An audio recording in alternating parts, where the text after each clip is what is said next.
Guys, I feel that you cheat on me because you were doing some nice round during the pre-selection, and now that we are coming to the battle, I just see nothing anymore. It feels like you practice for just 1 minute round to pass the pre-selection, but you don't just dance for the dance and you could be dancing for the whole night. I just mix up a little.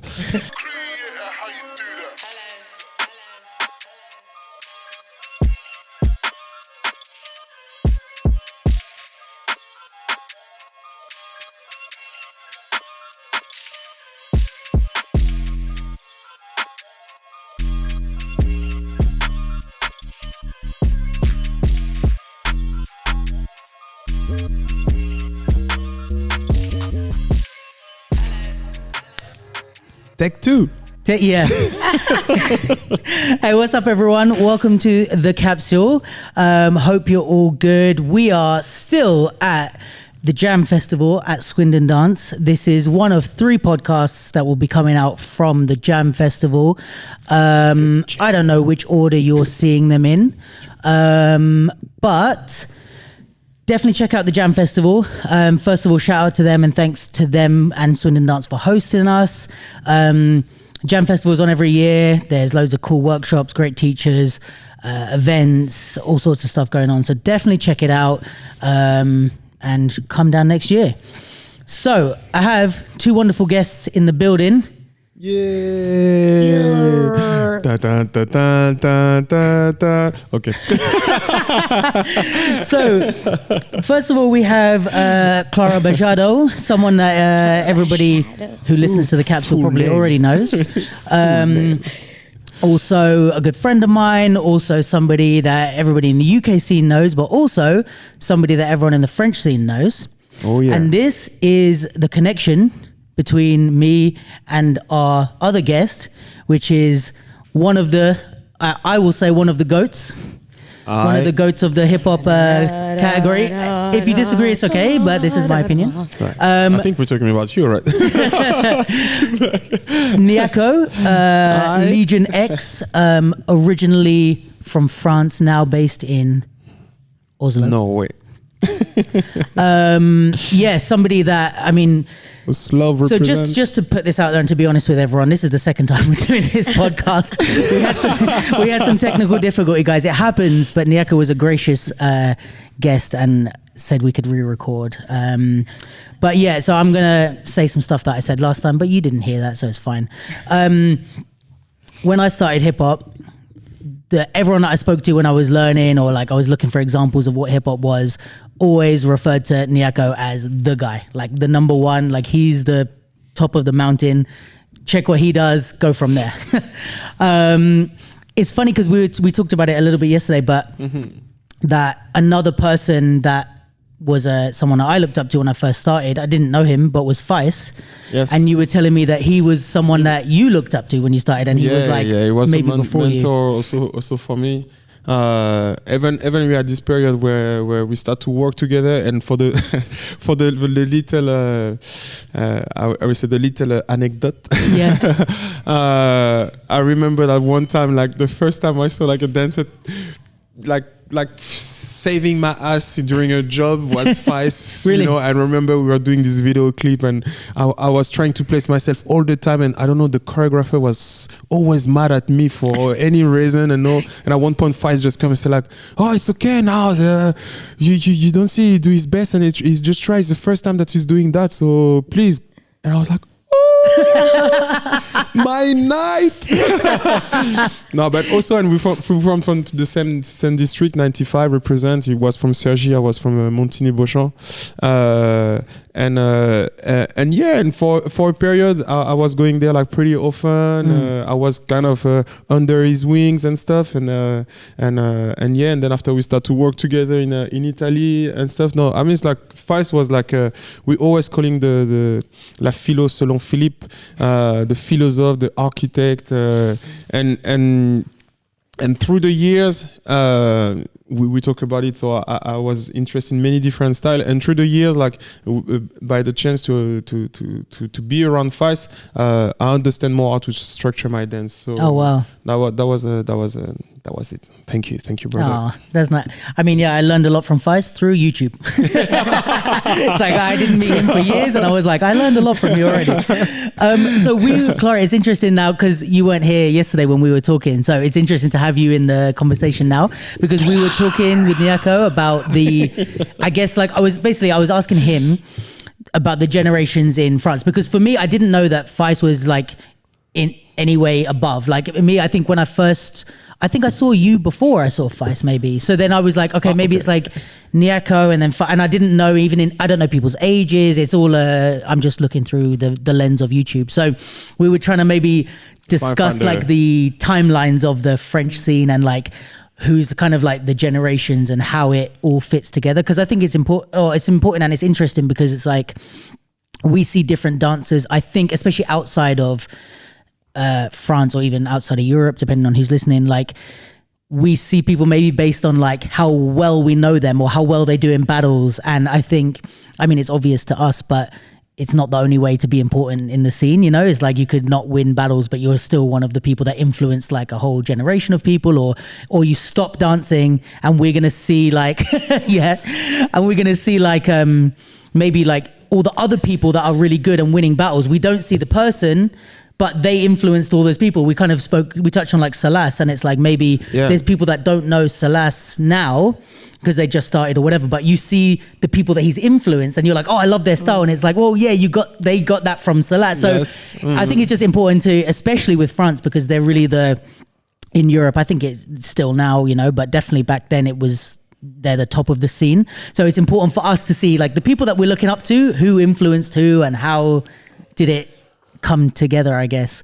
But yeah, maybe you guys between you can give me a little French generation history lesson. So for example, you know, remember we were talking about like this patient, he hasn't said anything. I was about to say like, for example, so the thing is that we have like maybe 1 year difference, 2 years, 1 year. I'm not gonna say my age. Erase. No, but like we are like maybe 1 or 2 years difference. But the thing is that I start with breaking, so I was more into the breaking thing, and then I remember because I told her like one time that was crazy. I didn't know shit about what was house. Oh really? You know, like no, but like to the point that when I start first to take my class with Yuxon, because he was one of my first teacher in house. Montre le t-shirt. I was going to the class and I was with my b-boy mentality and going like, no, I don't want to take your step. This is like guest time. I was young, guys. Okay? I was young. So that was pretty the thing. And I was at every end of the class, I was just trying to battle him. And he was just, go ahead, go on the side like this. Like, no, come on, your guest step. Let's go. That was pretty much the thing, you know. But the thing is that when I was breaking, I remember this event was in Colombes, and she had a showcase with Eric and I forgot the white guy that was with you. Erwan. Yes, exactly. And sorry, but you know, they did like this performance in a b-boy event. Okay. And I think half of the event didn't know shit about what was a house. Sorry. So when I start to dance, I never see an audience so quiet in my whole life.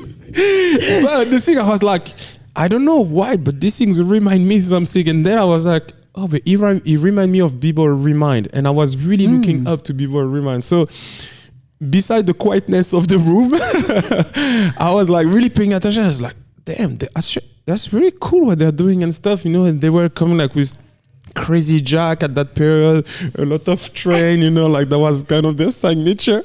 But But this picture stay in my mind. Oh, wow. Beside the quietness of the room. It's like I really put a point on it, you know. But no. Beside that was like one first picture that stayed in my mind, and I knew later on that it was her. And like I told you, like I saw her again after in the show, the after party of the Juste Debout 2002 showcase in La Bastille with Zoher and I think it was Marion with you. I'm not really sure. You were all dressed in white. Damn. Yeah, I know. Now, yeah, you put a print in my head, like that's how I told you, like, and I was like, this little. And then after on the side of that, and then 1 year later, and that was the last punch. Then after this one, after the Juste Debout 2003, she entered with Marion, and that was like the print of Clara in the ladies style world, because that was the moment we were like, she's a beast. We were calling her the animal because the way she was moving and stuff, that was crazy. We were like really, like, you know, like we could, like, as b-boy or as I was starting like this period, that was my start discovering really like more the stand-up style. But when we saw her, that was like, we saw the whole Juste Debout, but we put this battle in loop.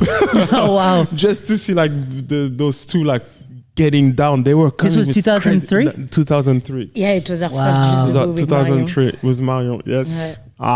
Oh wow. Yeah. No, so like I don't even know if she knew like the print that she put at this moment, but I swear, like, with every people we were talking about, like, people that she know, people that she don't know, etc., etc. We were always coming back. Hey, you remember the two girls?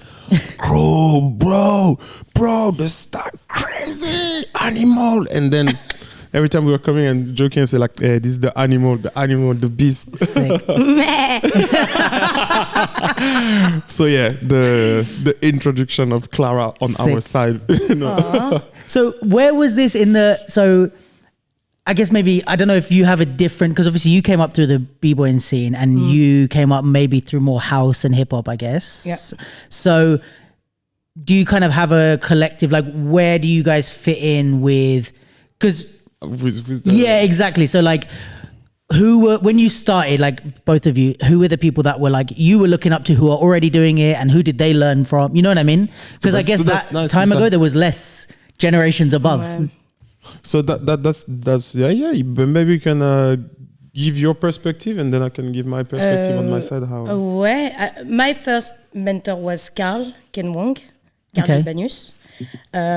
So he was he was one of like the first generation, like, not first, but maybe like 80s. So he was dancing in If.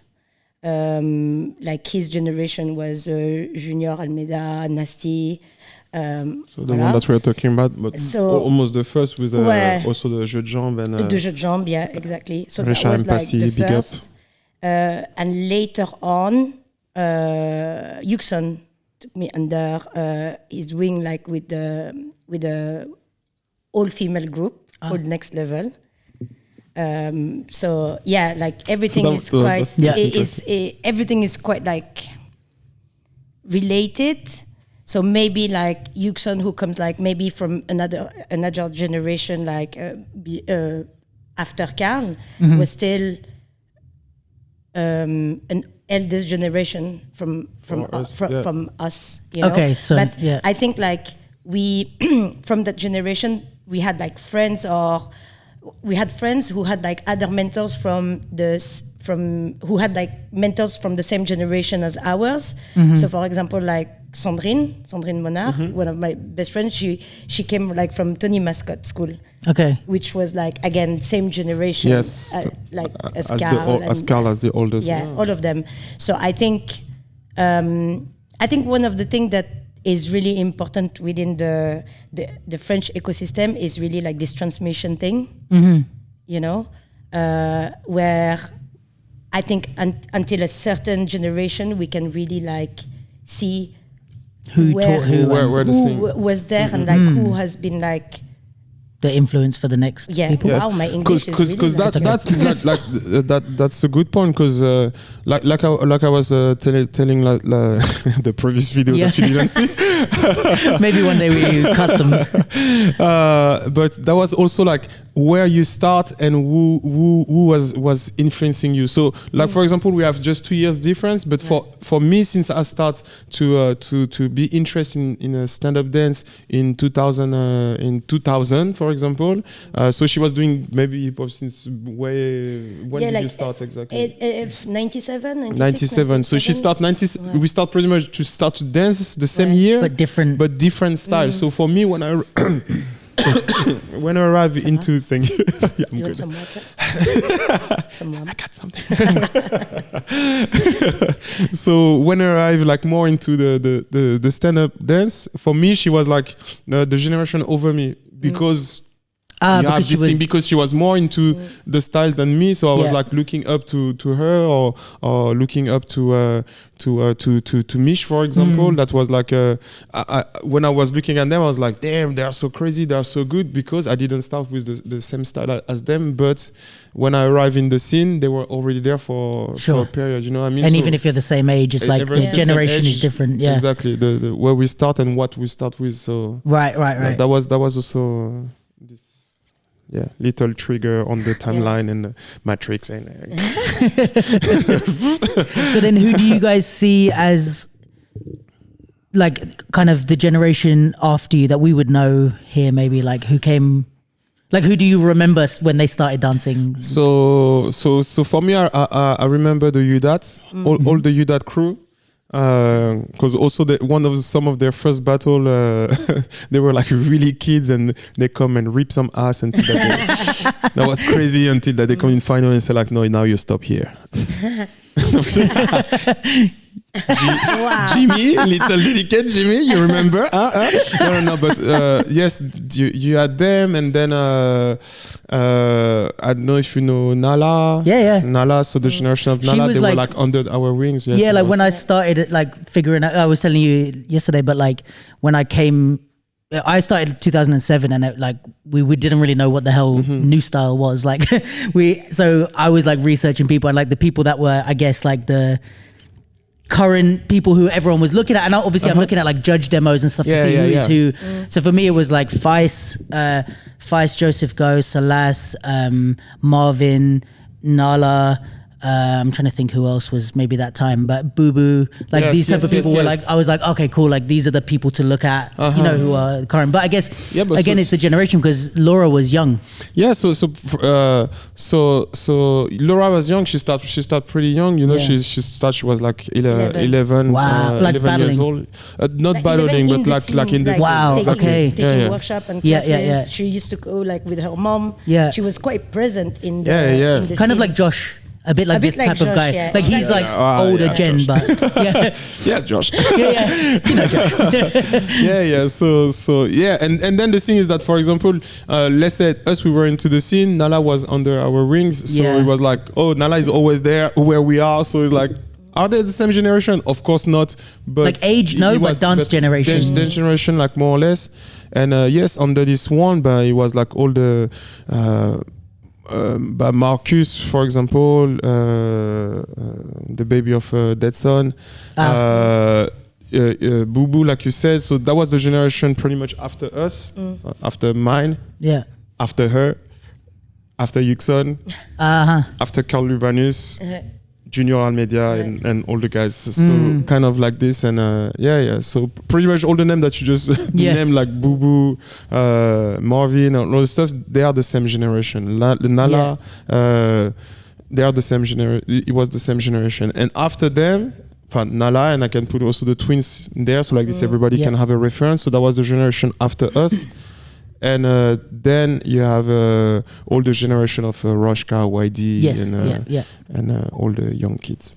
Okay, that makes sense. Yeah, I think it's really the age thing that can be confusing. Yes, exactly. For example, like we're talking about our age, but you talk about Mish, but Mish is my age, but he was there before. Exactly. You know what I mean? So I think there was kind of sometimes it can be confusing for people, as in like, they refer to an older generation by their age. You know, but they could be there at the same time or something. Yes, or younger. exactly. Okay. Exactly. Depend how long you start, why you start, and It's really when like you a start, blurry yeah. gray area because I think the way we kind of see it like commonly is like when you start to be present in the scene. But that's really like a different perspective because you can see someone like a year before I see them. You know what I mean? So it's like we don't know who. But I think it's kind of that because it's like you can be older, but if you just started dancing now, you're not. Yes, like then an you're OG not to me. really You like know what I mean? Like yeah. Like I was telling you about IC, for example. IC for me was OG at 16 years old. He started dance at 6. He was already doing popping when I didn't even knew what was breaking, and etc. etc. He was like already doing showcase with Fabrizi. La Villette, not La Villette. Suren, he was already doing like, and this is a stage where you had most of them hip hop theater, you know. So he was already doing those things when I was still doing my windmills, you know. And then we met each other in 1999.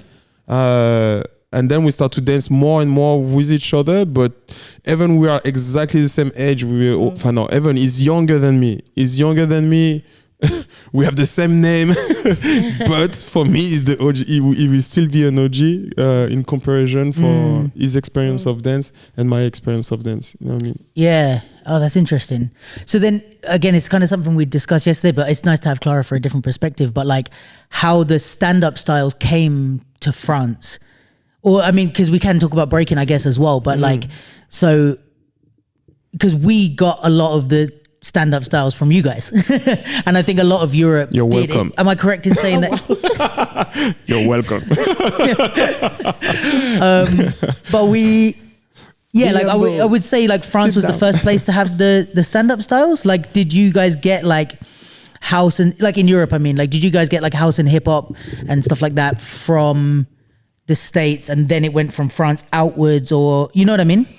Because, for example, culturally, like for hip hop, let's say, there was already like a scene, like there were already. We were talking about this like yesterday with Kudiaz, and there were already parties. Even if not clubs, but like there were already parties. So like this social aspect, like was already there. Like if you talk to even like a generation like Yugson or even like the eldest, they're going to talk to you about après-midi. They're going to talk to you, you know, before there were clubs, you know, or the access to clubs. So I think culturally speaking, there was that. For my case, like I think end of 90s, it's where we started to have connection with Americans. And like back then it was like the first time that, for example, Brian Green and Jazzy J came to France from Pombé-Boyac, who's also like an OG, and he passed away, and he brought them in France, and I think like that was for my generation like just another opportunity to learn. Okay. You know? Because at some point.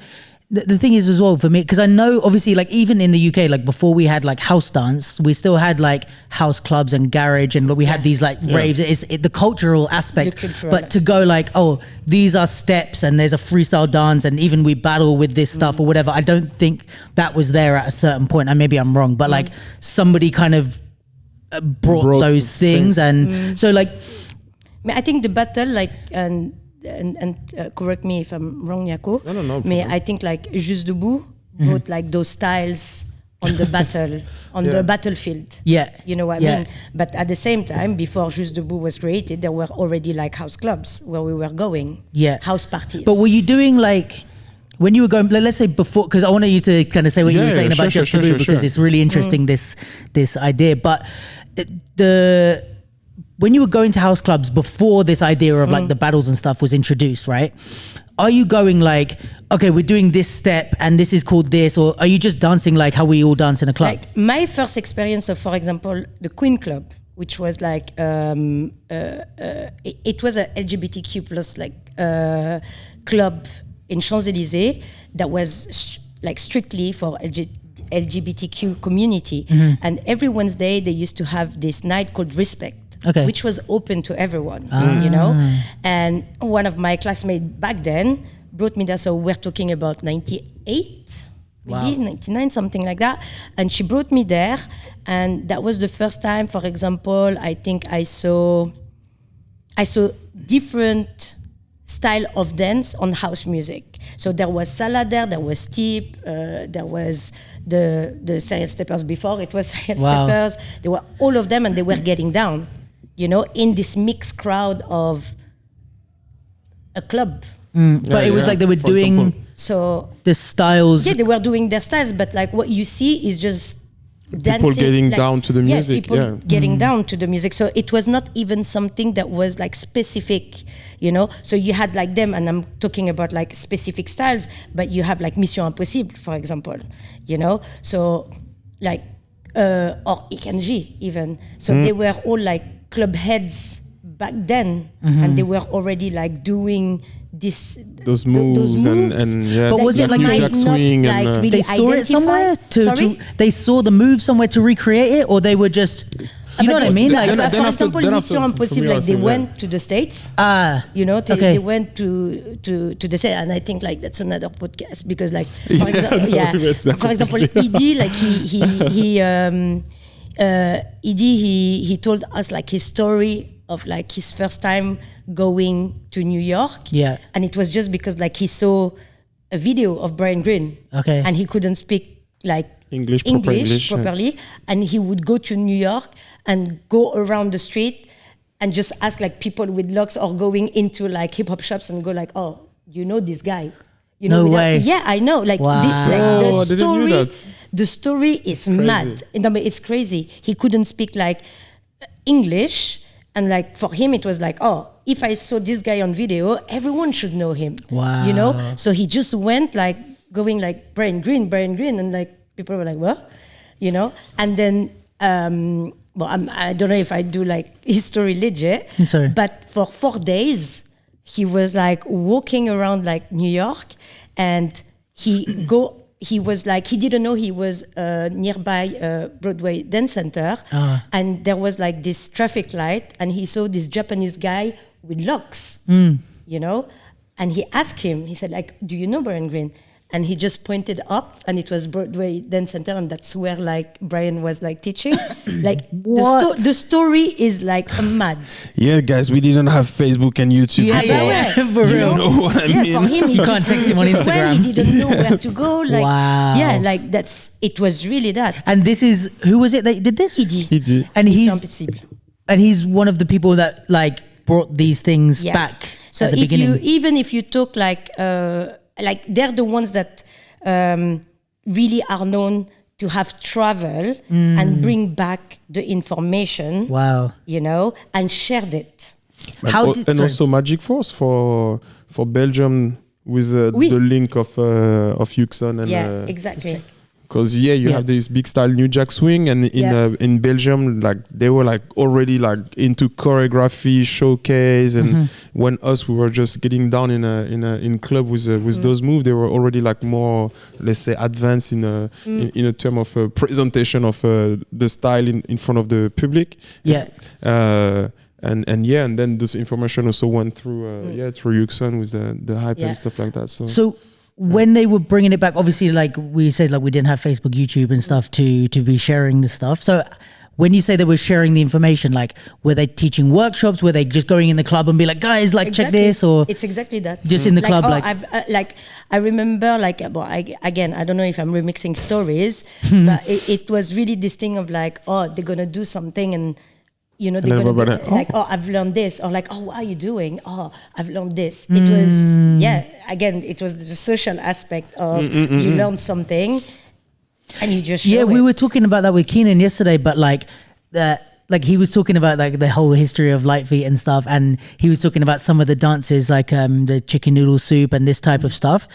And I was like, I remember, like I was going to parties, and I was maybe like 15 or something, but like I was going to parties at the same time. So it's like when these things traveled is like, it's funny because I wasn't like a dancer or I'm learning history or blah blah blah, but it's like my friends are like, oh, I saw this, like did you ever watch the N1 mixtapes, the basketball? Yeah, of course. So we would see the dances that the players were doing in between, and we would be doing them at clubs, and it's like we're just like having fun, and it's this stupid thing that we saw from this random basketball player. Yes. But now we realize like, oh, that was a whole thing moving, but for nobody came and said like, here's how you do this step and come and pay for the workshop. It was just my friend was like doing something. I'm like, oh, what's he doing? Like, teach me that, And it's like, it seems like the same thing where it's more of a natural. But like I was saying about like me and the relation with hip hop stand up dance, I would say, like through my sister, because she was really good in what we call hype and stuff like that. Yeah. But I didn't know shit about what was hype. It was just like I was kid. I was like into Michael Jackson and stuff, and she was like showing me some move because she was good, and me, I was just attracted, like, oh, that's so cool what you are doing. Can I do the same? And every time that we were like going to marriage or parties and stuff like that, for kids, then I was doing the same thing that she was just showing me, and slowly you just start to find freedom in those steps, and then you start to dance like that. You know what I mean? And later on, even when I start breaking, it was like I didn't have clue about what was the move that was showing me my sister. You know what I mean? It was, for me, it was like, oh, this is the MC Hammer. Oh, this is the Pepito step. You remember the advertisement? It was like, you had this advertisement for cookies, and you have these kids going like, ha, ha, ha. And I was like, whoa, the Pepito step.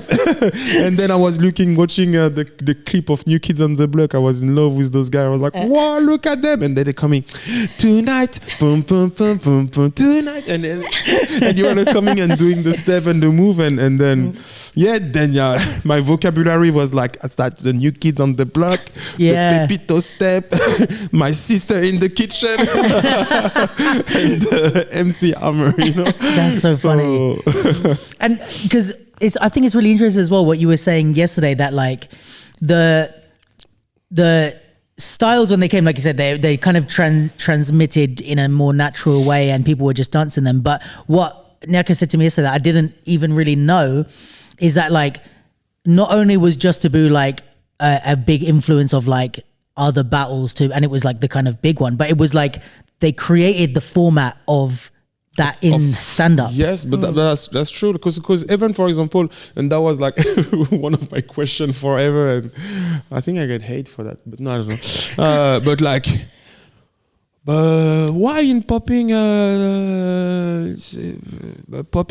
because people are doing waving, and some people are doing boogaloo, and some people are doing tutting. Yeah, but we had to find a name. New style, thanks Babson, rest in peace. Sam was like, okay, those kids, what they are doing and stuff like that. But because for a period we had like many different names for hip hop. Like I say, we in France it was like for if maybe you have other name in between, but we had the hype dancing on New Jack Swing music. Then after we start to hear like about the new school, when it was like a lot with the Shamalo style and stuff like that. And then new style when was the period of P-Fly, Harlem Shake, us coming up, and Babson giving them. And then new style become the thing through the Juste Debout, because I don't even remember if new style was already a name on 2002.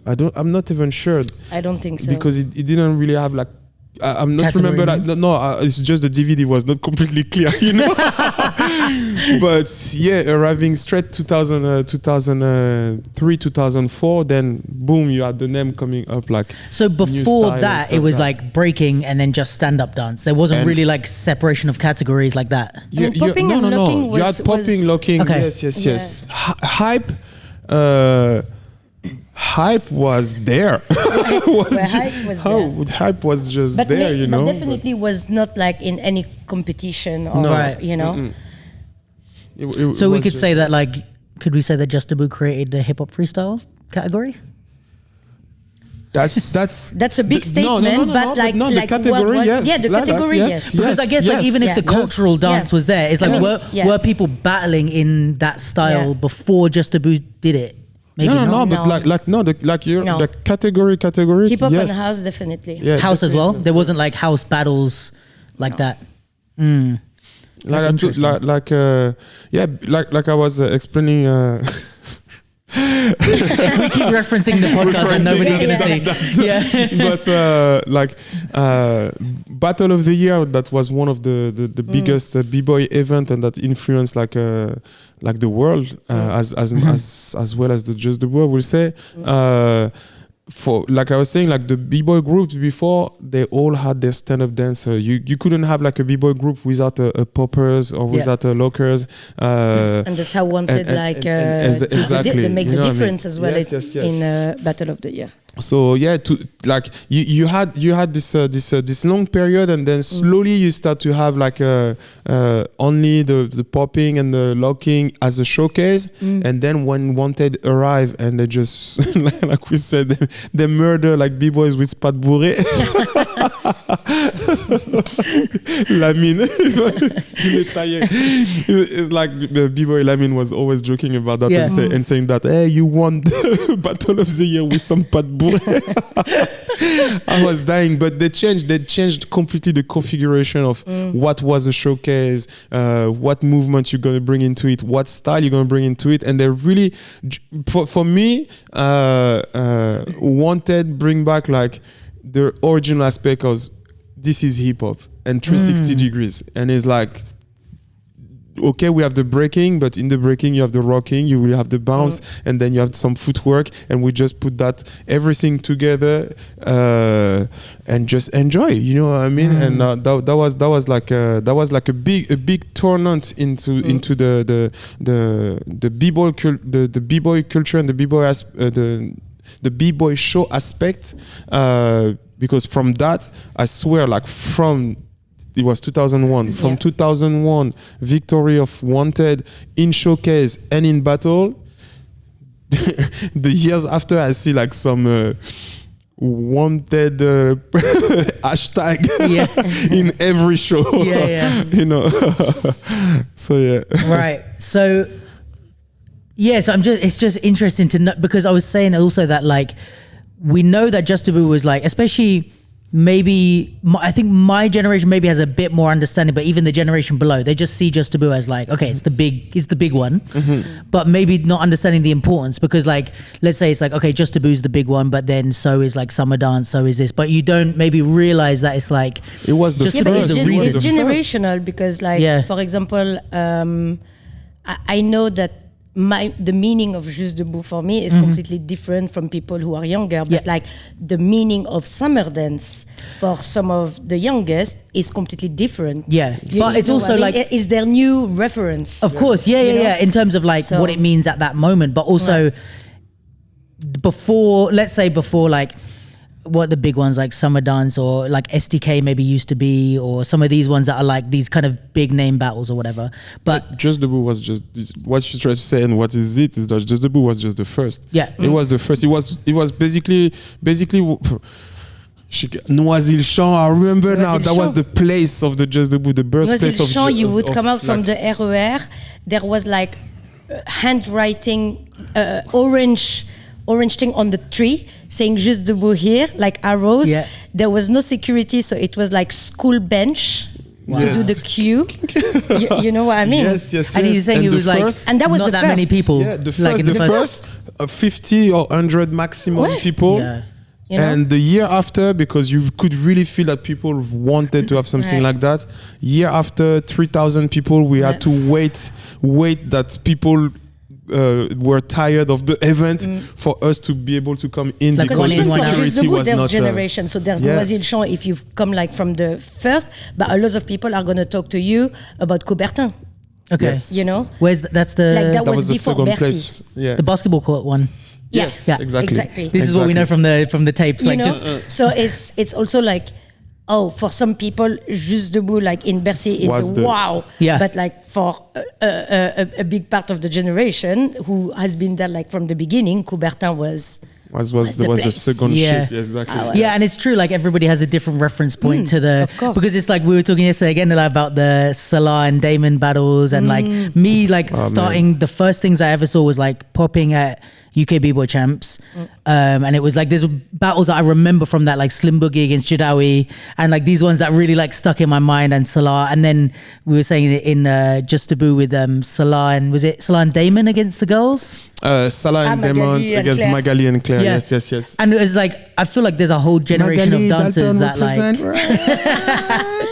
like I feel like there's a whole generation of dancers that started because of that one finals. Right. You know what I mean? It's like they watch, they're like, what is this? Even, wait, that was not the final.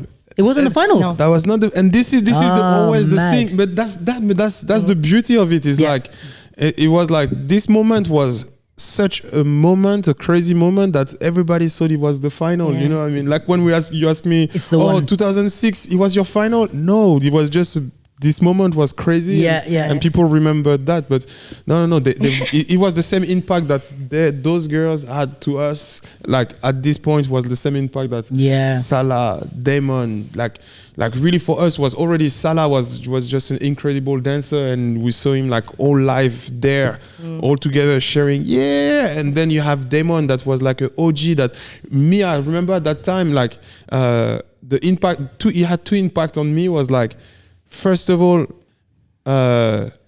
Dame is huge and the way he move. So if he can do it, I can do it too, and I will. That was like my first thing. And second of all, to then after, because I didn't know who was Damon, you know. And when after I hear like from Bruce and all the other guy, but he was there already back in the days, the same generation at Big Street and stuff. And I'm like, bro, and then he's there like battling with our partner Magali and the really young generation in comparison to him, you know what I mean, and battling and it was crazy. It was like to witness that was just something amazing, you and know it's so crazy because this is like, I mean, we kind of spoke about this with Kudia, but like how like we kind of talk about like, oh, back in the day things were like this or whatever, but you know, even for you guys, it was super special to be there, right? And then we kind of, even now we would say like, oh, you know, people that watch battles on YouTube, it's like, you have to go and experience, which is true. And you do have to go and experience. But it's like, there's so many things that affected me from these fucking VHS tapes of Juste Debout and B-Boy Chats. I was never there, but it's like, I mean, I would credit like Jadawi and Pepito with like half of my dance. You know what I mean? Like we saw like Salah and Damon, like we saw Salah and Damon being like the guys that are like killing it, or Salah and Jay Smooth and people like that who are like the top level.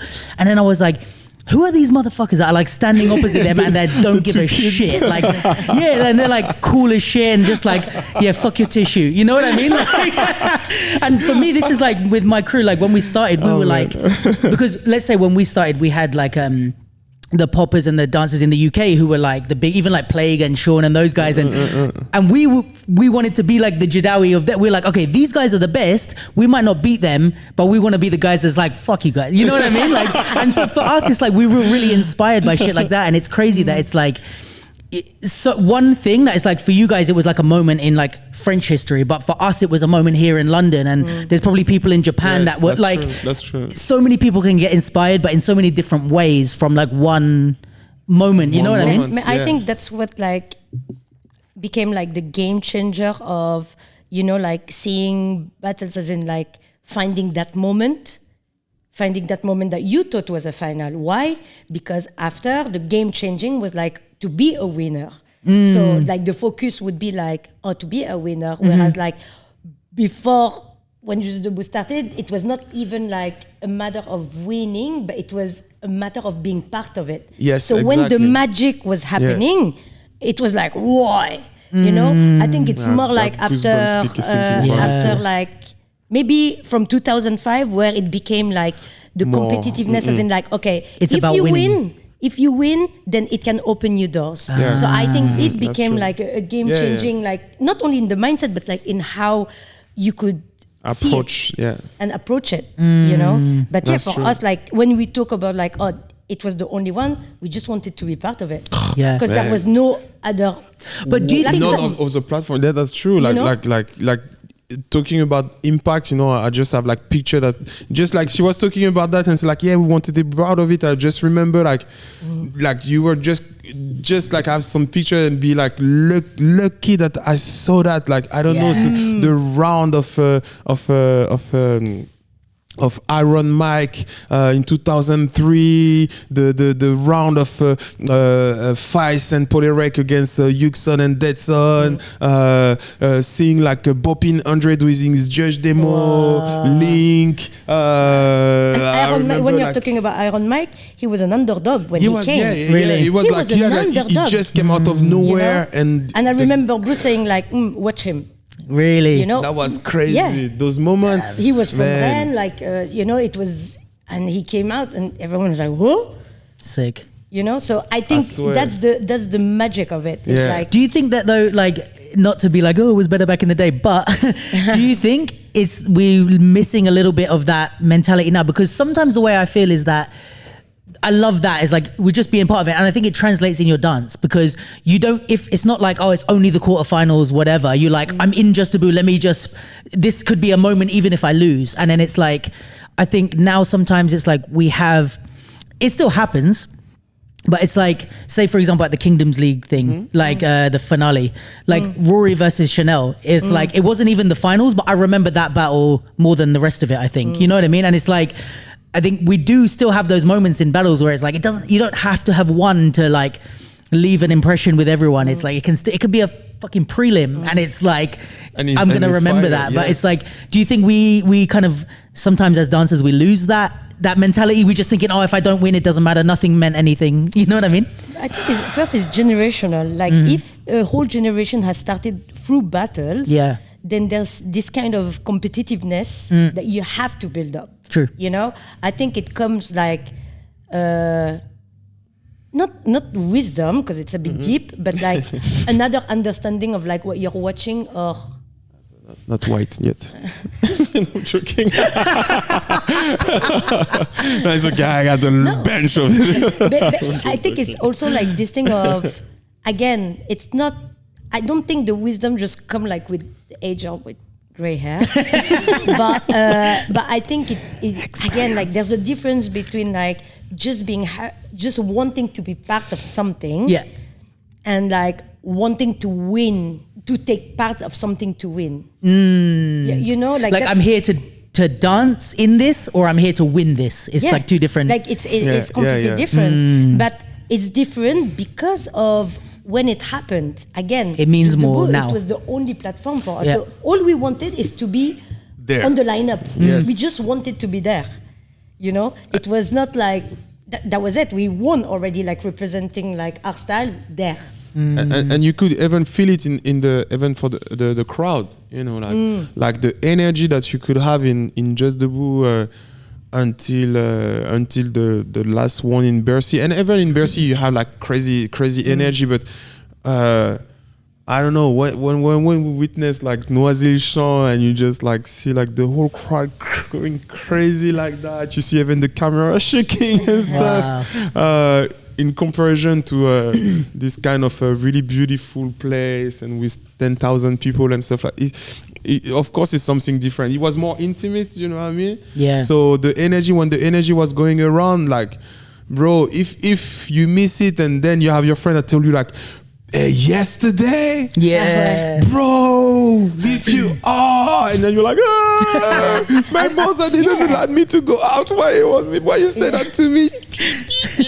And because also there was no platform for you to see it after. Yes, there was no YouTube. So like, there was nothing. If you missed it, you just missed it. Yeah. Yeah. I mean, even the tapes and stuff, it's like we had to like... and the tapes was coming like really late. It's not like now the Japanese, like after 2 minutes you get it. And like back then, but I think with Juste Debout we went DVD already. Yeah, we had DVD, but it was the next year. It was the year after. It was the year after. But because when you were in the finals with P-Fly, you were in the finals, It was which year? 2006? 2006, yes. Because this was one of the first things I saw from Juste Debout, and I didn't even start until 2007, so it must have been late. Like, it wasn't like I was seeing the current ones. So DVD, the year after. Most of the time, we always have to wait 1 year to see like what we did. That's true. I kind of like that though.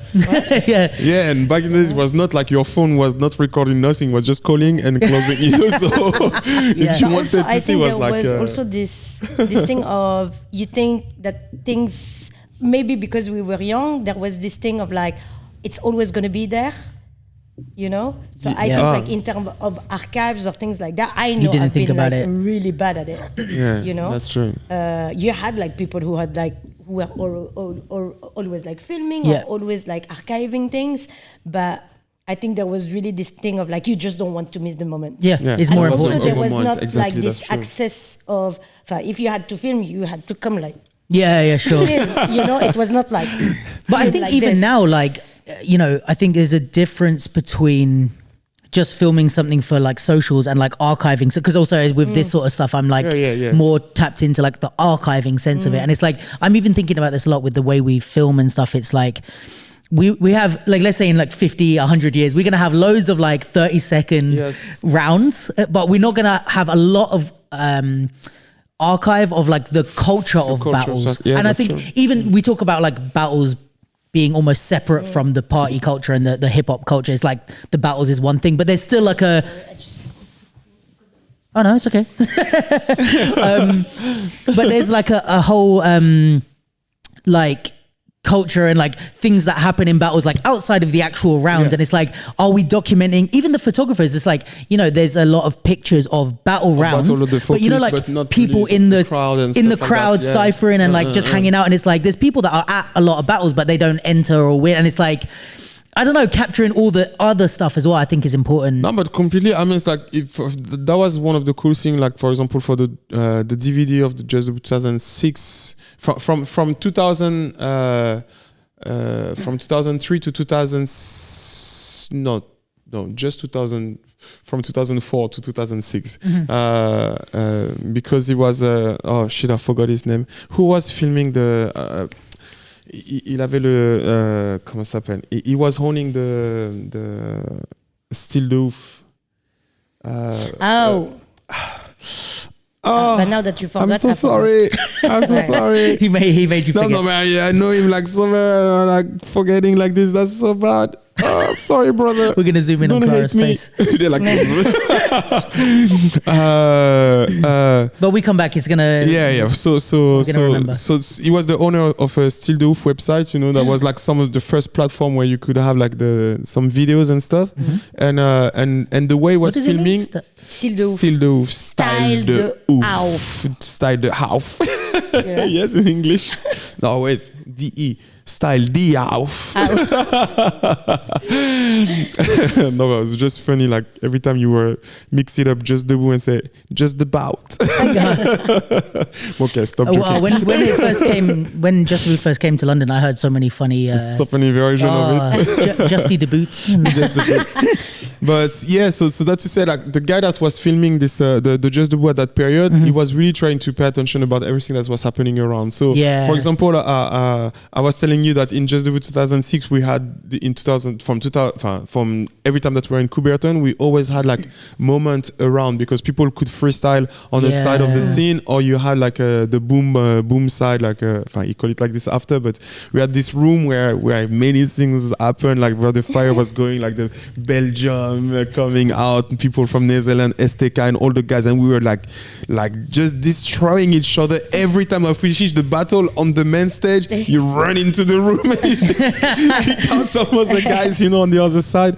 Now that was crazy, and he had the chance to film those moments here and there. So when you watch the DVD of 2006, you even have some extra how do you call that? Some extra Like moments. Yeah, moments. Yes, some extra moments that you can check out. Yeah, So I have to that say, was like, so cool. Yak films are also Bonus. good for that. Like, and Yeah, but I think it's when like video became something like beautiful, not scenarized, but when like the video was becoming less raw and more like polished. Polished, Yeah. Yeah, Yak film was in like terms the tournament. capturing like those moments, it was sick. But like it's also how it works now with algorithms and social media. Yeah. If it's a video that was just filmed like from your phone, it's gonna have like another engagement than if you're doing it with lights and your camera, you know. Yeah. But also someone who did that like a bit more recently. A few years ago is Raphael Stora. Yeah, Raphael. You know, It he bring u- back like all yeah, the of- old videos and stuff. He like, used like to have his camcorder and he had like so many tapes, and he did like this documentary film Sick. about what is happening in a cipher. You know, it was just moments like from Châtelet to La Défense, Wow. some battles, you know, and he built it up as a film documentary. No problem. And yeah. Don't And try we to be the next drove one, by the way. So like this, you know, guys. It's I have can we like watch it? as I like other, Yeah. other no, but like because for a period, I was in an art school, so so as soon as I could have like a tape of a camera recorder, it was like that big. Yeah. Yeah. I also start to use it, and later on, I start to realize I was looking through my mini DV, and I had some stuff that they will just. They would be not so happy about. Release it. Yeah, listen, yeah. So let's make a little test. You know, do you remember when you were having those clothes of farmer? Oh damn. There we go. So those, you know, I have like But few stuff there that are like people pretty like this cool, you in know. the scene that like have like quite of archives. Yeah. I think Niako have, Yuxan have, Mish have. We should make a collective Yeah, I and think like just there's loads yeah. of people that like have. Yeah, But you know what? footages I mean, this is another conversation for a different time. But it's like I'm sure there's like some way of if somebody put in for like funding or something to make that a project, and they go to all the people and collect everything and put it together. You know, That's first. Thank you for the idea. there must be, you know, because an art's like And that would be like something really crazy. Yeah. Because well, I speak for myself and what I had, and I mean for what also did Raphael, and now I speak for myself for every time I go through my tape, and I'm just like, no, you cannot be greedy and just keep that only for you. You know what I Yeah, mean? for Because sure. this is also part of the history of France. and I'm sure there's people that it's like in France or UK or wherever, like for different countries, but like there's probably people that aren't even in the scene anymore that have like all this archive. Do you remember in the UK there's this guy, his YouTube channel was like Funky Beatsify. It's like No, I don't know. more like 2007-8. He was just like a guy that would come, and before really YouTube was a Mais thing. oui. Yeah, you remember? Every battle, everything. And just with he had a little camera, and it's like nobody paid him, but every battle, it might be from the back, it might be, but he filmed But everything. he filmed like one of the first Juste Debout, Yeah. UK. Yeah, the 2011. Yeah. Yeah, and it's like he still has a lot now, but I'm like, even if you look at his YouTube channel, I was on it the other day, and it's like there's so many old battles, like from 2007, 8, 9, and imagine the stuff that he doesn't have online. If we just got all the files and collected that, like there's some moments there. That, by the way, I just dropped something like that. If you have like a mini DV reader, Yeah, please contact me because I broke mine, so I have all the tape. And I might be able to. You have the camera to play it on, or just the tape? No, I have only the tape. My camera broke. Ah, okay. You know, like now it's like mini DV Sony. Yeah, I think I saw some mini Maybe I DV have reader one. are like so freaking expensive, Yeah. but I think it's gonna be You might be investment. able like to maybe rent one. Yeah, You know, There's also- sister, you know, we learn every day, guys. there's you know? people that I know just that. rent it like just so you can download it. Or there's a service where you can give them your tapes and they convert it to digital. No, digital. never. No, yeah. Too valuable. Ouais. I prefer to break them myself. Just give it and then coming back like, oh, we are really sorry. One thing I did want to talk about with you Yeah.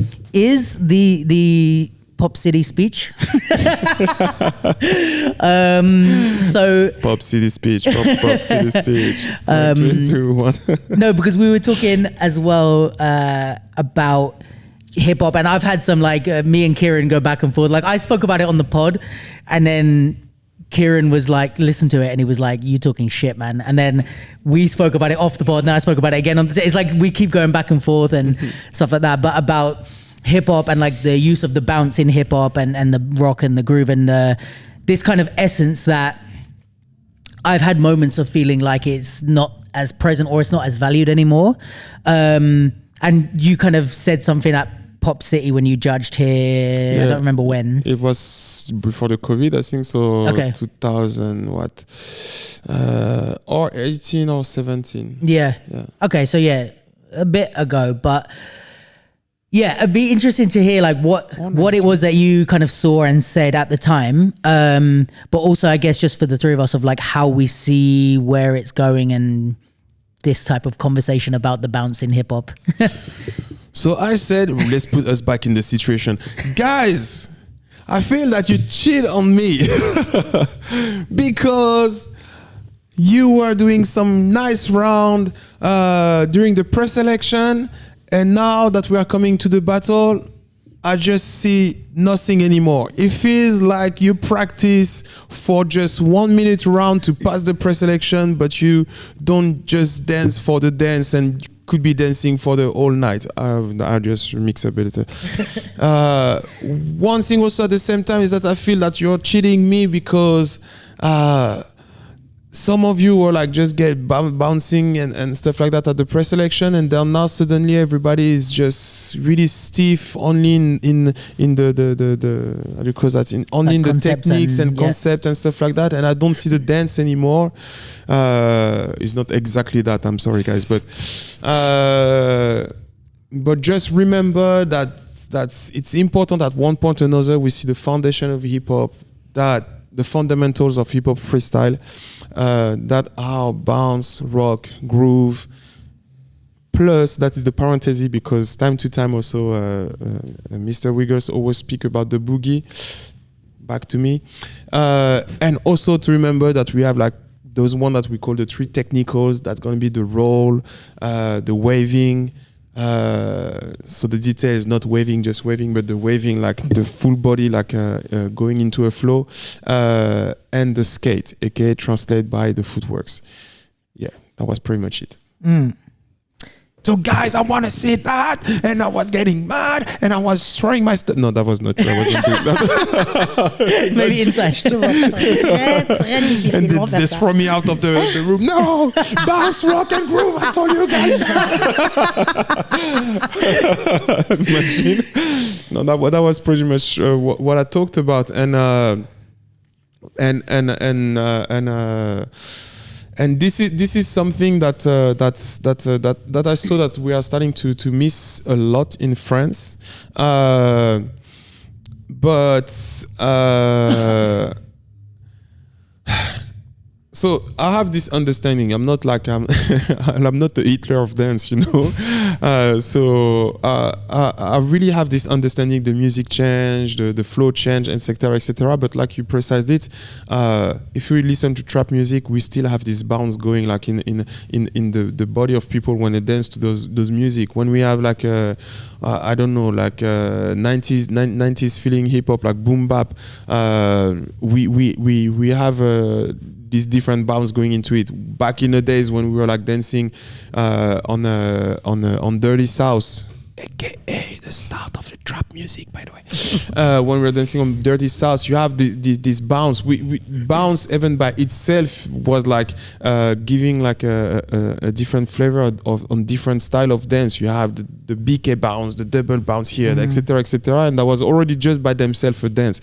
So what I feel lately, what's happening is that people are more trying to be conscious about the impression of the body movement instead of being authentic to the style that they are doing, you know. And what's make that at some points when I see hip hop freestyle now is that I can get confused, but when I see breaking, locking, house, popping, we need to fix that. Popping, boogaloo.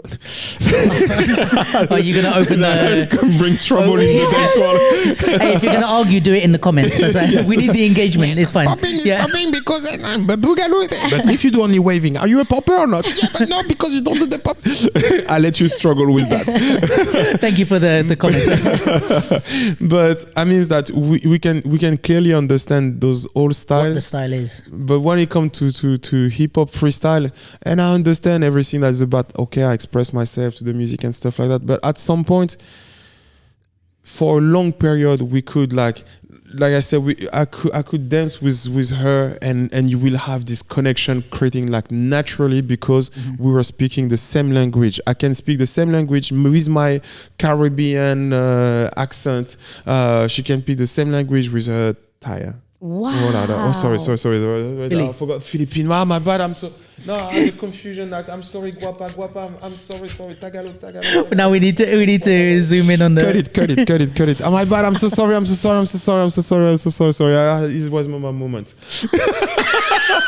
Stop doing that. I already feel bad. I'm so sorry. I went no, but I know what she said. That I went to Philippines. We had the hip hop folk stuff, and she was there, and then she was jumping on her side, and I'm talking. I was like, Ty, I'm so sorry.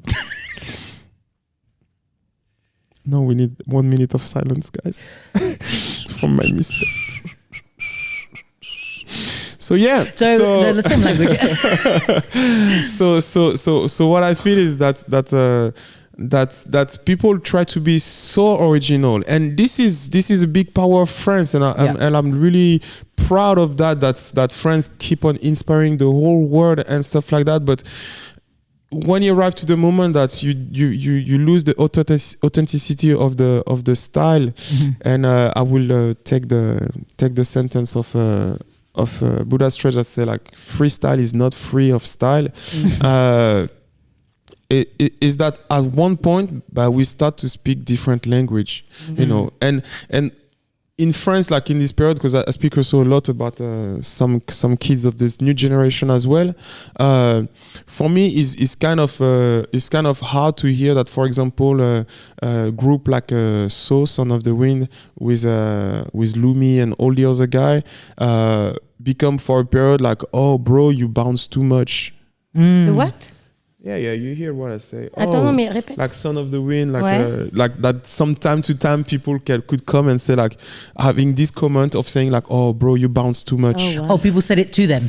Oh, okay. To them or some other dancer that were like, I thought they said to you. No, they will not try. I'm kinda, but if we start to speak about dance, we're gonna have trouble. But yeah, that you come to that point that you come and say like, bro, you bounce too much. What are you telling me that you become underdog because you are doing like the style. The style. Yeah. Yeah, but I think it's exactly like what you said in class like earlier, as in I think there's this understanding of bounce, rock, groove, same like for example of Jack, like in house, where either is having this technical approach of it instead of a fundamental, so it's almost like, okay, let me give you concept and then show you I can bounce. Yeah, exactly. Like, I'm not something. Stop. Then I'll do something. You know Yes. what I mean? And at some point in house, it was the same. So I think it's really that understanding, and it's almost like if you ask like anyone, if you ask them what's the fundamentals, they can answer you. Yeah. They can pinpoint. They will say like, of course. Yeah. Rock, bounce, groove, boogie. But if they start dancing, they don't have it, like they don't understand it in like their that, body. and they're gonna implement it in their dance as a concept, that's true. Has a vocabulary, has something, so not a fundamental. Because you see in the rounds, like people start often like, okay, they start with like, there's like maybe 3 steps. Like they start with like the running man thing or the cross, like, and then it's like they do that. And it's like, okay, bounce, start my round. Okay, now I'm doing concepts, you know what I mean? And it's like, instead of, I think like the Sons of Wind, Sons of Wind, they're like a really good example of like keeping it in the whole dance, and it's like it's not it's not like this. It's not like yummy dance. It's not like sections like this. It's like, okay, this is my bounce section, then I do my concept, then I do my floor work. It's like the bounce is underneath and then I build on top like that, which is how I understood it when I start. Because I was really the person when I first started, I was just doing popping, like I was just like standing still doing like this, and everybody like beat my ass and was like, you're not doing bounce, you're not doing that. So I was like, okay, like I grew up and I understood it, and then I feel like, okay, by the time I finally understood it and I was like, okay, I get how I have to mix it in, blah blah, And then I look and then I see like all the people winning or doing well. And I'm like, wait, they're doing what I used to do, but just better. But like, you know what I mean? And then I was like, wait, so then I'm confused as a dancer because I was like, I just tried for the last 5-7 years to stop doing that. And now the examples of the people that everyone's saying, oh, these are the best hip hop dancers. I'm like, but they're not doing it. You know what I mean? So that's when, and this is what I was speaking about on the podcast that me and Kieran argued about.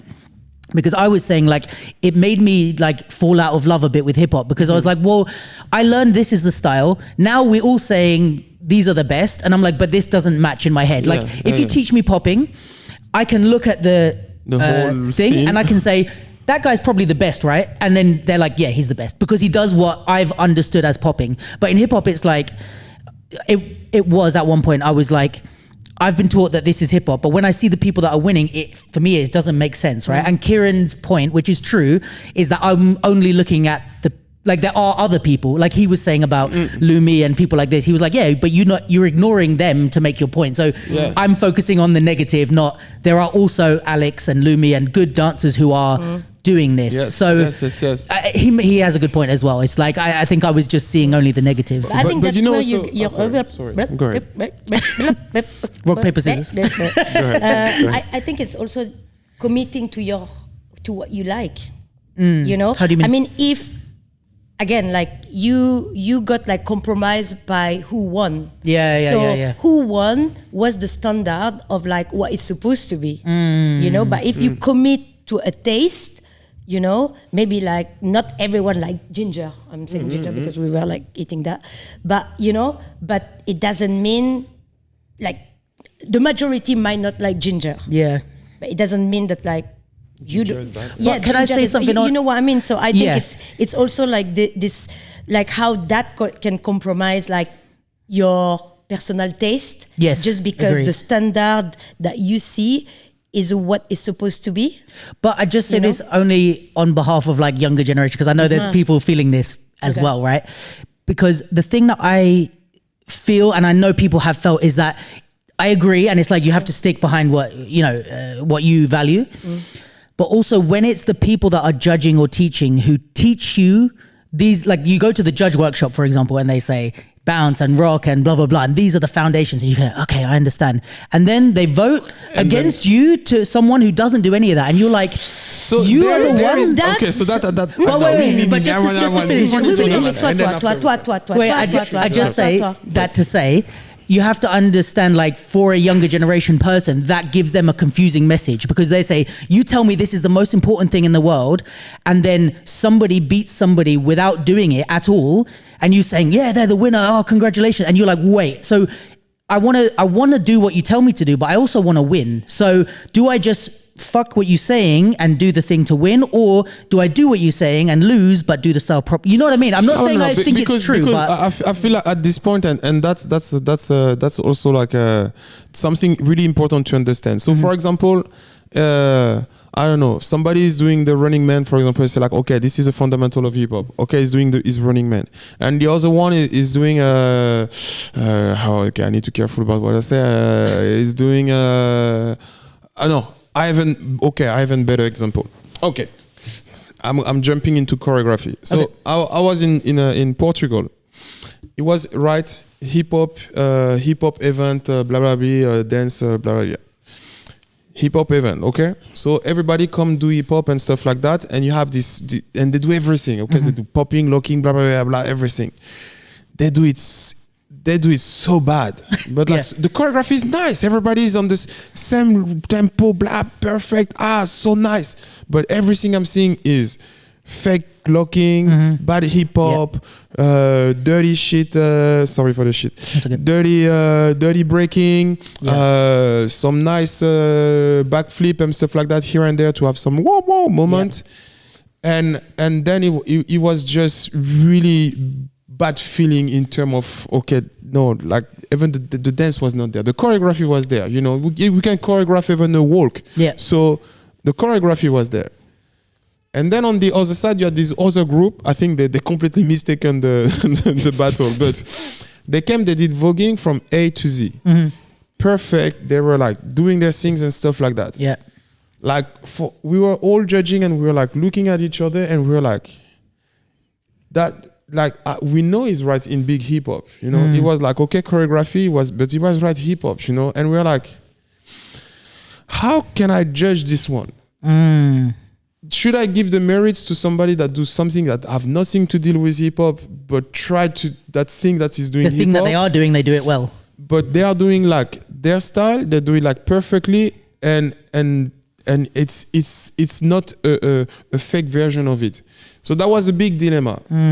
At this point, we had to go with the feeling and say like, no, I'll put you 0 because you just disrespect me at some point. And in fact, 0, we put 1, 5 or something like that. And 10 for the choreography because choreography was really choreographed. Yeah. And then we make win the other one. And when they come to us and explain us, we had to tell them like, bro, they are doing, the style that they are doing is, first of all, is a style and they're really respecting it. You are doing 10,000 style, you don't respect anyone and you are not controlling any of those. I cannot vote for you at this point. I cannot give it to you. And I know it was a choreographic competition, hip hop, blah, blah, blah, but at this point it was like too obvious that you don't know what you are doing, they know what they are doing. But they had this confusion of maybe the title of the thing. Sure. Okay. Now the thing with a battle is that you are coming and you say like, oh, I'm doing bounce, I'm doing rock and everything. But now if you're doing your bounce and your rock like on that level, and the other one is doing his technique or whatever he's doing like on that level, at this point too, I was like, bro, why you didn't work enough to be able to compete to that and make him understand that what you are doing is better. You know what I mean? If you come and you say like, oh, I'm doing a running man, and on the front of you somebody is doing like a 10 variation of the running man, are you gonna win? Because he really worked his running man. He's not just doing the running man because it's the foundation of hip hop. You understand what I mean? And this is also, I feel this is really important to take in consideration this thing that you have the work also behind. You cannot just come and say like, I do rock and bounce and then I'm gonna win just because this is the style. No, I'm doing rock and bounce that it make me feel that, damn, I have nothing to say. The guy is strong in what he's doing. And this is like time to time when I come in class and let's say I come and I will say like, okay, today we're gonna do running man, and you see the faces going like, and then you start to dance just with one running man, and then the faces come like, oh, I didn't know we can do that. Oh yeah, oh, interesting. I thought running man was just running.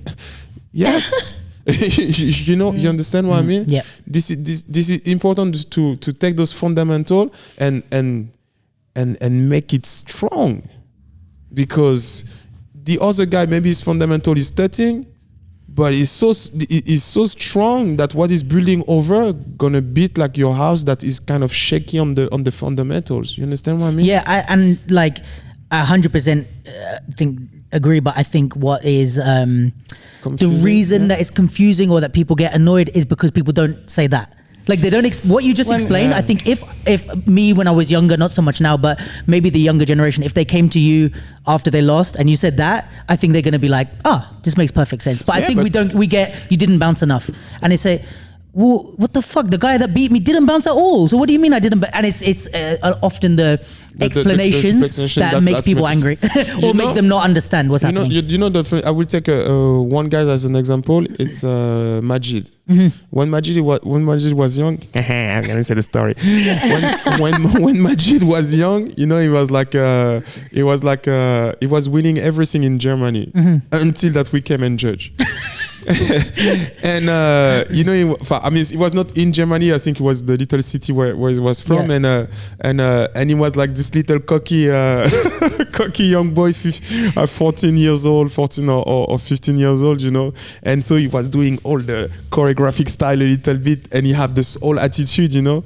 And then when we saw him, he's like, bro, like it's nice what you're doing, but you know, this is missing and stuff. And he lose, I think, in quarterfinal or something like that. And he gets so mad, like he wanted to chew my face like I was a chewing gum. You know what I mean? Like I'm gonna. But really, later on, something switched, and then you start to have this heavy flow, heavy bounce. No, it's good. I was even telling him he was dancing underwater because he was so deep, you know. But something happened, you know, and I feel at this point was like important to hurt him a little bit for him to understand and to try to really develop what was the style was about, you know. Yeah, 100%. Do you want to say No, finish. Okay. And talking about that, I'm gonna jump like on the system of judging. So I'm going to big shout out to Storm and N8. They made like the whole system of judgment of the Olympics for the breaking and stuff. And slowly now they start to also work with Buddha Stretch and to have like the same system of judgment, where instead of waiting for the judge to be free and asking like, oh, why did I lose, why did I win, etc., their system of judgment is based on those different categories, you know, and the way you're doing it is with a percentage. Because often it happens that if you do a battle and everybody is pointing like this, exactly, you feel that you are the worst dancer of the world, and then you can go and it could, even in the example that we're talking about, it could be that actually your foundational essence like beat the person, but the rest, all the other things you got smoked. So it's like, exactly, and that's good to know. And so with that system of with that system of judgment, you have like you can go back even to the website to see like your old battle and everything that you did, where you have like okay, I lose, but my foundation was stronger, and this guy win maybe more about the power and the musicality, for example. Right. And then you can at least go back and say like, okay, then I need what I have to work, you know. Yeah. Because, for example, imagine us work as a judge. You judge the I was about to say the SDK, but not. You judge the Summer Dance Forever. You have 500 dancers. Imagine if after yeah. And I tried. I did try. Like, I swear, I was like going, like putting some point and say like music, doing some point space, doing some point like okay, energy, doing some and try to put like a point. But 500 dancer, bro. Yeah. At the end, I don't know what to say. I know what to say, but you just it's like, a lot to remember. And you have to see like two dancers dancing at the same time, and then you're like, this is almost impossible. So I feel like in this case, like to maybe implement the system of judgment will also help like the self-criticism of the dancers. I also think that like there's a misconception of like who's judging, you know. And when I say misconception, is this thing of like, I'm pretty sure that like if Niako, like if someone who enters like a battle try and dance like Niako, Niako would be impressed with that. Would be? I don't think. Oh, you don't think? Impressed with that. Don't think. I don't think he would be impressed with that. And it's something that like we had a discussion with like Stretch, for example, as in like why when people see him on a judge panel, they want to do the hip hop dictionary. You know? And it's exactly that. It's exactly like, it's not only I think that's the misconception, as in like, but like that's what you say we should have, but how come they did, like I did it, you know? And again, it comes back to, I can't remember what subject we were talking yesterday about, but it's not what you do, it's how you do it. Right. You know? So it's never, and it's not only like the content. So if it's for you, like just to speed it out, it's completely different. And we can tell if you decided to do that on the day.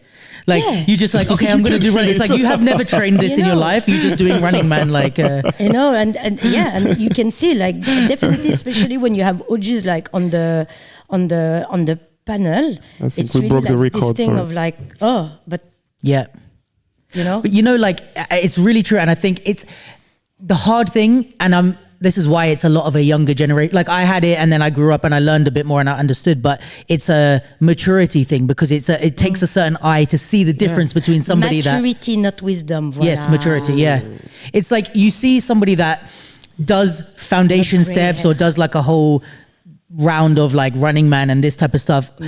Or you see somebody that trained it. Like there's one judge demo of Alex. I don't know if you're going to know the one I mean, but it's when he's in the cage thing. I don't know which event it was. He's judging. And you just use one step. It's to a Mob Deep track. Shook Ones, I think. And he does like the whole song. And it's like, if you watch this fucking judge demo, it's like because he's known for the floor work stuff, right? Yeah, but But he did only one step and he just makes This variation of fucking it judge forever. demo, it's like this guy has so much not even variations. He's just dancing with these steps and yeah, it's like one or two steps maybe, but it looks so different. There's so much ways to move and travel, and it's like you cannot do that if that's your first time ever trying it. Like that is, I've trained this shit for a long time. This is just my dance, and it's like there's a difference between that and just doing, just a running man, just cross, and then some. It's like you the transitions, the textures that you use in this, it's very hard to know how to just do that when you've never tried it. So I think it's like watching something like that judge demo of Alex. You look at that and you go, oh yeah, he's doing running man and bounce and blah blah. Okay, I'm gonna do that in the next battle. And it's like is layers to this shit that it takes a while to get to. So now I'm kind of understanding that, and then that's without even putting, him doing like arm concepts and then some floor work and come back and keep the rhythm. And it's like this is where I start to love hip hop again. Is like the layers of like dance that you have in one round. It's like I watched that demo so many times because it's just like it's a fucking like masterclass in hip hop for me. Yes, and it's like there's people that do sections like this, and then there's people like that fucking build, and it's like there's like 15 layers of dance and musicality and everything. And it's like, again, takes a long time to discover. Yes, and it come back to that like foundation to build over. Yeah. But it's also like the magic of less is more. It's exactly like the example of like showcases. Yes. Like he talked about like a show, a performance that had like maybe like 55 styles in it. And he talked about like a winning show that had one style. So it's exactly, and this is performance. Yeah. And it's exactly like what you talked about, like Alex using like one step and smashing it. I mean, you could even say like, say with like podcasts, or like having you guys here. If I wanted to talk about like 20 different subjects with you guys, because you know so much about each thing, it's going to be a 10-hour podcast, right? So it's like, okay, let's say in this, however long we've been going, we've maybe covered 3 topics or 4 topics, but because each one you really like explaining and knowing stuff. So it's like you could come and talk about 20 different things in really short things, but it doesn't mean you're more intelligent or you're more, the history, or what you're talking about more because you talked about more things. It's like you can talk about only 3 things, but really talk about them in depth. And we're going to go, I really learned something, even if it's 3 subjects. Does it, it's like kind of parallel. Saying that, we should probably wrap, because if I start another topic, we're going to go another half an hour. But yeah, like super, thank you for being here, and thank you for re-recording after we had our technical issues. For me, like really just to say like something nice about you before we finish, like you're really on the level of people like Feist and that, for me, who like Feist, Salas, Jadawi, people like that, and you, Joseph Go, were people that like when I first started hip hop, I was like, this is what it is, like I need to learn from them. It's like I don't think I would be as deep into the culture or to doing battles or to doing even this if it wasn't for people like you. So it's thank you for being here, but it's also like a massive honor to thank you so much. I appreciate it. Just to really shout out my 17-year-old self. Like if I saw your battle and then I'm like, you have some tears in his eyes. No, but like really, like I saw this like UMP fly and I was like, fuck, this is hip hop. I'm like, if I'm gonna sit down next to this guy in 10-15 years to like talk about it and have discussion, it's like, fuck, it's really like a crazy thing for me. And I think also with Clara, it's like when I first was in the scene, it's like you were someone, because like we never met until this weekend, but it's like with Clara, it's like someone that like when I first started, it's like you were the person that's like, okay, she knows all the shit, like she's the person that everyone's like, yeah, hip hop house, like Clara. And she helped me so much in the thing, in the journey that I was on. So yeah, for me it's always special to have podcasts like this. Like I felt the same with when I did the podcast with Feist, like it's just crazy to sit down with people like that. So yeah, thank you both of you for what you did for me and also for being here. But man, I can a little bit. Sorry. I just want like to add something. It's gonna sound like really corny, but also like I think what I said like in class when you're training like young people is that at the end of the day, when you're talking about people, you're talking about them and not their dance. And I think like Niako is one of these artists where you're not only going to say like, oh, he's dope. You know, Yeah. You're always gonna say like oh, Niako, like he's so kind. Yeah. He's so, you know what I mean? You know, I think it's really something that like again for the new generation is really really important, because at the end of the day, people are not gonna talk about your dance. They're gonna talk about who you are. And this is like, so I think that's really really important. I've heard that from multiple people before I met you.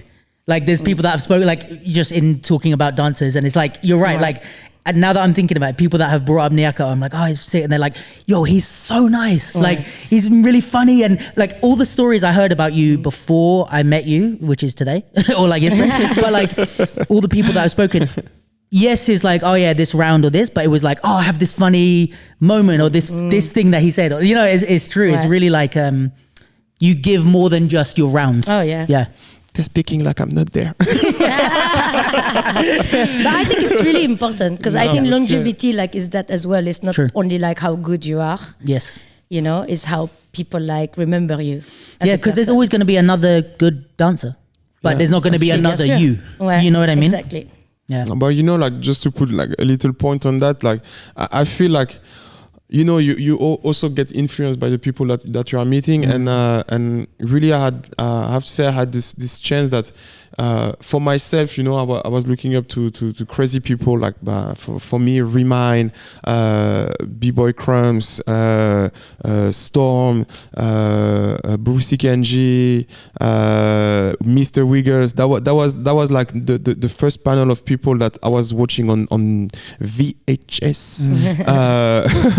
And even other dancers, of course, and I don't even say it, but that when I had the chance to meet them, they give me they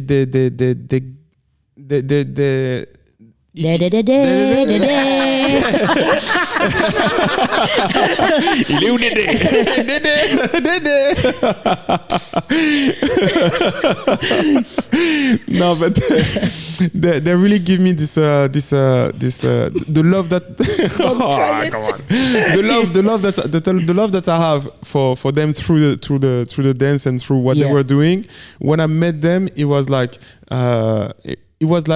normal people. Yeah. You know, there was like normal people, humble people, and for me to for example, watching Wreck and Shop and then chilling in a room with Buddha Stretch and Link or Caliph, and then arriving to the point that we start to joke on us, about us, and laughing in the same room, and I was just like, I love this culture. He gave me even more love for this culture, and he also gave me the humility to always see others as on the same level as me. We have this sentence that says each one teach one. Yeah. And this is what I see every day. So even for myself, you know, like I love what you're saying about me. Thank you. My ego is on the but it's important to for me, he give me this humbleness to see like everybody on the same level as me, and always reminding me that those days when I had the chance to meet my heroes, and heroine, heroes with a big E. But I don't know, in English you don't have like the feminine words. We can say heroine. Heroine? Yeah, because I was thinking about like but you say it like the same. Yeah, okay, heroes and heroines, I guess. Yeah. So my heroes and my heroines, you know, and this feeling that I had when I met them, I would not like want to destroy this image on the people that are surrounding me. Of course, I will always try to make them understand I'm not like a Superman. So if today I'm mad, I'm really sorry, I'm gonna be mad, and I hope you're gonna accept me like am I, like who am I? But I will always at least try to be like my heroes when I met them the first time. I mean, it's a lot to ask of you, but Yeah, thank you for trying that. Yeah, but also, I mean, I think it's important to say is like you're allowed to be human as well, man. Yeah, like, of you course. know, like you have to be. I make them understand. I'm not understand. If I have to get mad on my student, someone is hiding over there. Like I will because it's also like I feel that is also respecting myself to respecting them and to make them understand like we are on the same level and we can have like reaction, we can have feelings and etc. And that is important that we are not just a dance behind the screen. Yeah, this is really true. That's a beautiful note to wrap up on. So yeah, thank you guys again for being here. Thank you guys for listening. If you are new here, please check out the Capsule channel. Subscribe, like, follow us, all that stuff. We have our Instagram. And scroll because like he do really some crazy content. Oh, thank you, man. Yeah. We have a lot of podcasts, a lot of different people. We do the interviews, but we also talk about the weekly stuff that's happening. We have some informative stuff. We make some jokes. So yeah, check it out if you like that. And yeah, I think that's it. Thanks, guys. Thank you so much. Thank you, later. the Capsule. Bye.